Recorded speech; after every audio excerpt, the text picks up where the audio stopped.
Mheshimiwa Rais, kwa taarifa hivi kama Jaji Mkuu wa Jamhuri ya Muungano wa Tanzania, nitoe taarifa mbele yako kuhusu accessibility ya hizi justice ya kupatikana kwa haki nchini.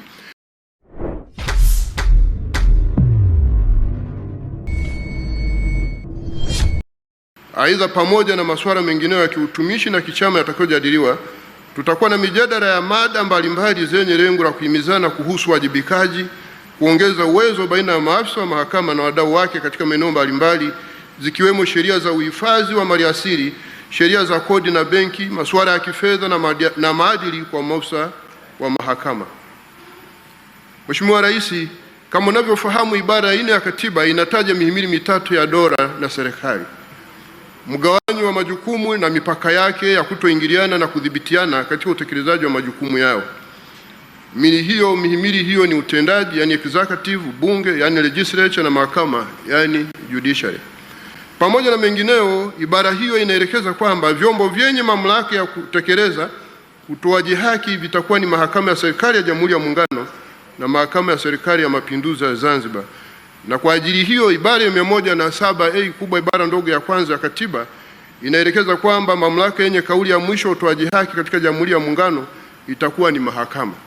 Kwa kuwa mahakama ni sehemu ya serikali na dola ya Jamhuri ya Muungano wa Tanzania, ili iweze kutekeleza majukumu yake kwa ufanisi ipasavyo, mahakama hiyo inapaswa kuwa huru, isiingiliwe na mihimili mingine inayounda serikali na dola ya Jamhuri ya Muungano wa Tanzania, yani mihimili ya utendaji na bunge, licha ushirikiano uliopo miongoni mwao. Ni kwa sababu hiyo ibara 107B kubwa ya katiba inaelekeza kwamba katika kutekeleza mamlaka ya utoaji haki, mahakama zote zitakuwa huru na zitalazimika kuzingatia tu masharti ya katiba na yale ya sheria za nchi, huku ikiwajibika kuzingatia, kutia maanani na kutekeleza masharti yote yaliyotajwa katika ibara ya 6 hadi ya 11 ya katiba kama ibara ya 7 ya katiba inavyoelekeza. Mheshimiwa Rais, Mahakama ya Tanzania inatambua na kupongeza dhamira yako ya dhati na ya kipekee katika kudumisha, kuimarisha na kuiwezesha mahakama kuendelea kuwa huru. Katika hotuba zako mbalimbali umekuwa ukisisitiza kuhusu uhuru wa mahakama na kutenda haki. Mnamo tarehe 22 Januari mwaka 2025 ulipokuwa ukihutubia katika uapisho wa majaji wanne wa mahakama ya rufani nikiwemo na mimi, ulisema haya kuhusu uhuru wa mahakama, ninanukuu: jukumu la utoaji haki nchini kwa mujibu wa ibara ya 107 kubwa liko mikononi mwa muhimili wa mahakama, na kwa mujibu wa katiba yetu muhimili huu uko uhuru, hauingiliwi na serikali. Kwa hiyo uhuru huu uendelee kutumika vizuri. Mwisho wa kunukuu. Pia tarehe 27 Juni mwaka 2025 kupitia hotuba yako ya kuhitimisha shughuli za bunge la 12 la Jamhuri ya Muungano wa Tanzania ulieleza kuwa katika kipindi chote mahakama ilikuwa huru na kamwe serikali ya kuingilia mahakama katika kazi zake. Kadhalika, tarehe 14 Novemba mwaka 2025 ukifungua bunge la 13 la Jamhuri ya Muungano wa Tanzania uliendelea kusisitiza azma yako ya kuiwezesha mahakama kuendelea kuwa huru. Katika hotuba hiyo ulisema, ninanukuu: ahadi yetu ni kuwa serikali itashirikiana kwa dhati na mahakama ya Tanzania kuhakikisha haki inapatikana kwa wote na kwa watu wote na kwa wakati. Tutaendelea kuwezesha mahakama kwa majengo, vitendea kazi, watumishi pamoja na kuimarisha matumizi ya tehama. Tunachukua hatua zote hizi ili muhimili huu uweze kutekeleza wajibu wake kwa ufanisi. Mwisho wa kunukuu. Mheshimiwa Rais, dhamira yako hiyo inajidhihirisha si tu kwa maneno bali pia kwa vitendo. Serikali unayoongoza imekuwa ikiipatia mahakama bajeti yake iliyoidhinishwa na bunge kwa 100% ili kuiwezesha kutekeleza majukumu yake kwa uhuru na ufanisi. Ingawa kihalisia bajeti hiyo haitoshelezi mahitaji yote ya mahakama, tunakushukuru sana kwa kusimamia jambo hili kwa dhati. Tunaamini kuwa serikali itaendelea kuiongezea mahakama bajeti ili kutekeleza majukumu yake kikamilifu kwa kukidhi mahitaji ya uendeshaji shughuli zake za utoaji haki na maslahi ya watumishi wote wa mahakama. Mheshimiwa Rais, katika kuonyesha dhamira yako ya dhati kuhusu kulinda na kuimarisha uhuru wa mahakama, tarehe 15 Juni mwaka 2025 wakati wa hotuba yako kwenye hafla ya kuniapisha kuwa jaji mkuu wa mahakama ya Tanzania iliyofanyika Ikulu ya Chamwino, Dodoma, ulitoa maelekezo muhimu ikiwa ni pamoja na kunitaka nihakikishe kuwa mahakama ya Tanzania inakuwa yenye hadhi duniani. Mheshimiwa Rais,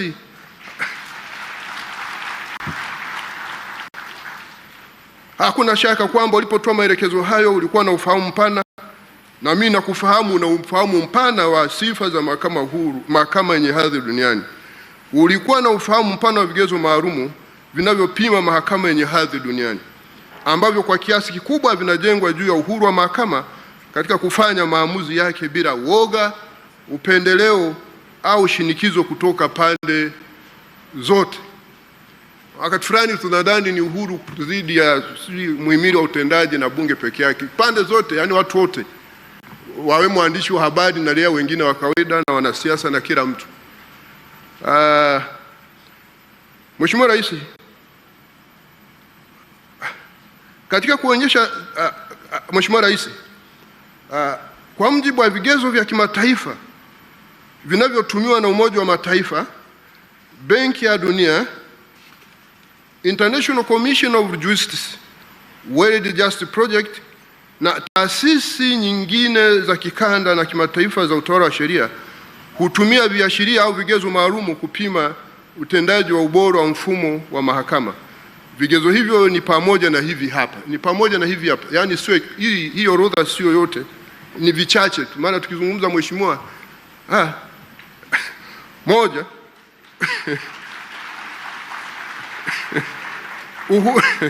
uhuru wa mahakama na kutopendelea upande wote, yani judicial independence and impartiality. Hiki ndicho kigezo muhimu zaidi. Hupima ikiwa mahakama inaweza kufanya maamuzi bila kuingiliwa na serikali, wanasiasa au maslahi binafsi. Uhuru wa mahakama dhidi ya shinikizo la mihimili ya utendaji au bunge, mtu binafsi au taasisi nyingine yoyote. Kutopendelea upande wowote, ikiwa majaji wana upendeleo au kama wanatendea pande zote kwa usawa bila kujali hadhi zao. Vigezo hivi viko kwenye katiba zetu na sheria zetu, hivyo vipo tayari kwenye katiba yetu. Kigezo cha pili ni usalama wa ajira ya majaji na mahakimu. That is security of tenure for judges and the magistrates. Hapa ni lazima ajira ya jaji au hakimu ilindwe hata pale anapotoa maamuzi ya haki yasiyofurahisha. Kwa upande wa Tanzania, usalama wa ajira za majaji umelindwa kikatiba.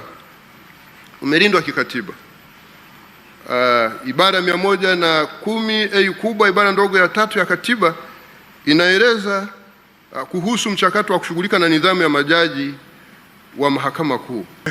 Baadaye akasema jaji mkuu wa mahakama ya Tanzania. Sasa mimi ambaye ni mwanasheria wa hizi sheria za kikatiba, niseme tu kwamba ibara 118 ya katiba ya Jamhuri ya Muungano wa Tanzania inamtambua jaji mkuu kama jaji mkuu wa mahakama ya Tanzania. Mahakama ya Tanzania ikiwa ni moja wa muhimili unaounda dola na serikali ya Jamhuri ya Muungano wa Tanzania.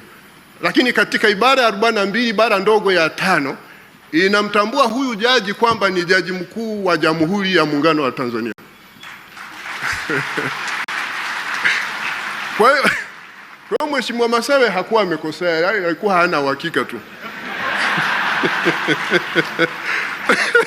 Sasa Mheshimiwa, nimeona nilifafanua hivi kwa sababu ni rais mdogo pale mnaye hapa mezani, asiondoke amekwazika sana.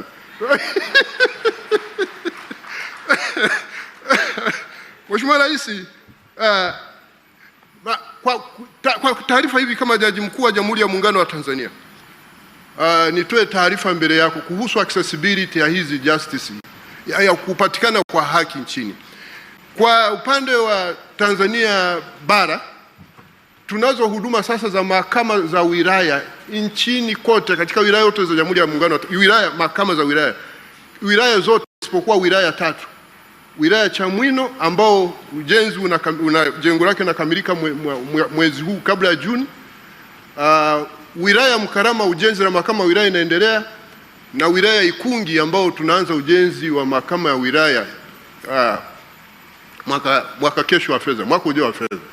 Sasa hizi mahakama kwa sasa wananchi wake wanapata huduma.